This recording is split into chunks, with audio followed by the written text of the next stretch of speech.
Jai Baba. This is the story of Janglemaster, one of beloved Baba's Mandali. I remember him so well. He died many years back, but he greeted every pilgrim, including myself, very lovingly and cheerfully. He was a beautiful example of Baba saying, no matter what your condition, be happy in my love and express it and remember me. And that was, of course, at the Samadhi. That's where he did his duty even into his 80s. He was born in 1915 in the village of Chelskaon into a very poor family. His father had insufficient land to maintain his family of 8 children, and so he worked additional leased land.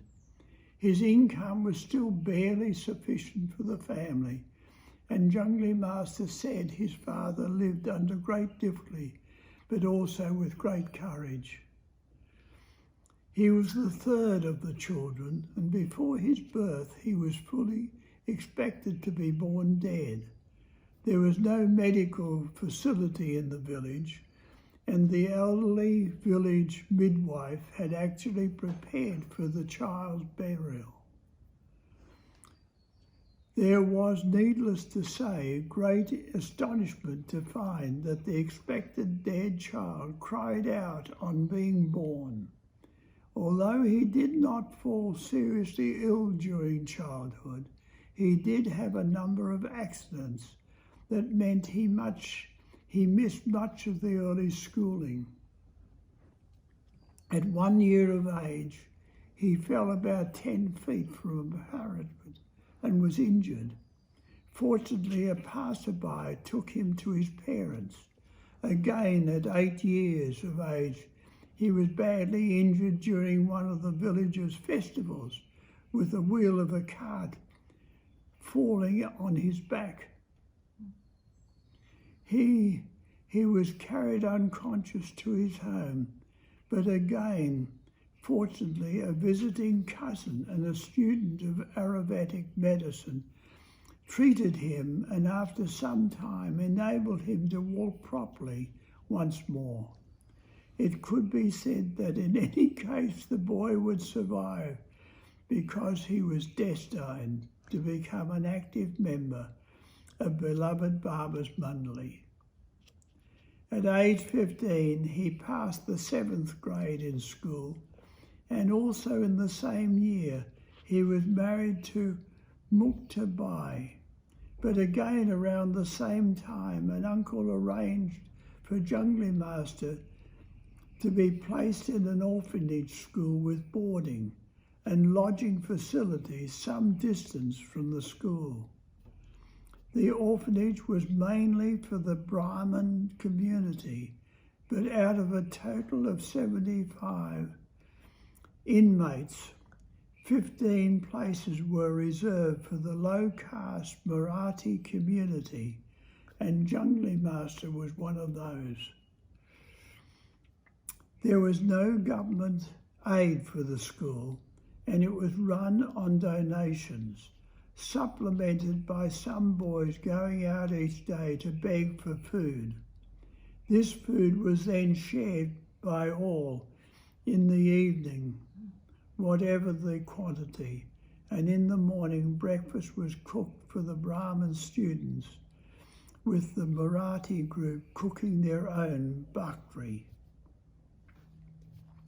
There was also some additional money earned from a school band of 15 boys, Janglemaster one of them, playing at weddings and other parties. After school finishing at 5 o'clock, the 15 boys would rush to the teacher's house for their instruments and band dress, to then march to the ceremony site to begin playing at 6 o'clock. This did mean extra money for the orphanage, but it also meant that the boys returned late for their supper, often finding little food left after the remaining boys had eaten their fill. Whatever the conditions, the schooling continued, and Janglemaster gradually progressed toward matriculation. He finished 9th standard, and then during the 10th year, he and the band became independent of the orphanage under the ownership of the teacher. This proved a happy period of a year in his life, because the schooling continued and the food at supper time was ample. But with the matriculation examination approaching, the band had to stop playing and full time given to study. All the orphanage boys were able to stay with relatives in Abednego while they studied, except Janglemaster, who had no relatives there, and he was sent to Indore, where he was offered free lodging and education, but very little for food. He was finally offered food on one day only of the week, and he was reduced to begging and to cooking the little food that came to him for the rest of the week. Even this became difficulty with the necessary studies, and for the last month during the examinations, he lived on roasted chickpeas and peanuts only. God. It could be truly said that it was not surprising that he failed to pass the examinations. It was a further humiliation, made much worse because he had to then return to his home village, a failure and a figure of ridicule to the villagers. He had left 7 years ago in the hope of helping his father, and now he had returned as an extra burden on him. In addition, Changli's master was living with the family.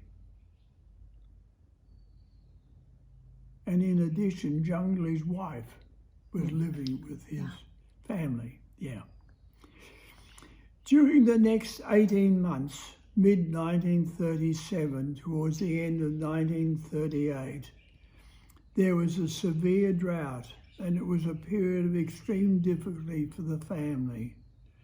Then, in late 1938, at the height of his ridicule by the villagers, Janglemaster was told of a vacancy for a marketing position, that is, purchasing goods in the bazaar for a large household.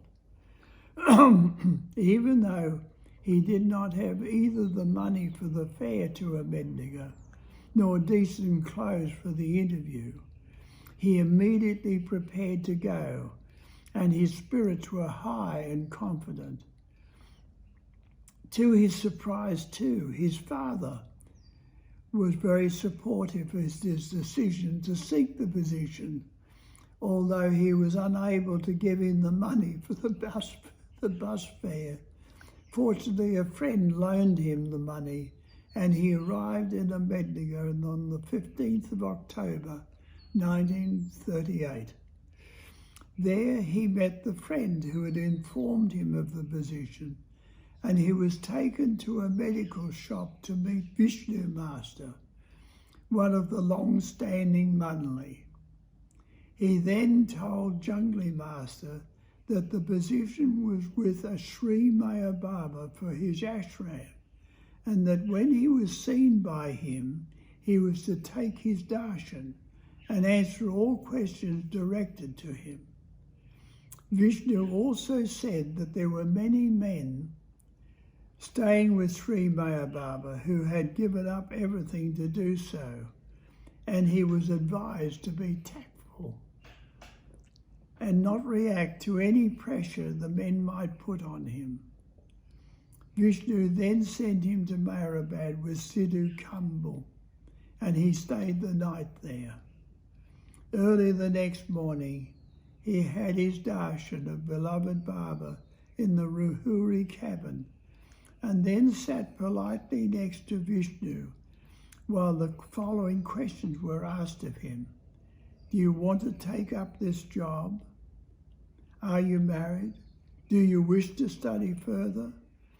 Janglemaster said yes to the first two questions and no to the last.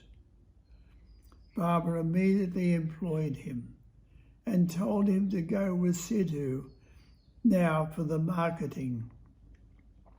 This was fine for Jangle, but underneath his mind was in turmoil. Who is this Maya Baba? What is his mission? Who are these people following him? What kind of ashram is this that he finds himself in? And why has he not heard of him during the many years he had spent studying in Mednigar? Later, when he witnessed the very large crowds that came on a Thursday for Baba's darshan, he wondered why could not a single man have been found for the work? In time, all these questions were answered in the simple position of his connection with beloved Baba, and that the marketing work was a natural ploy to awaken consciously that connection. Jai Baba. Jai Baba.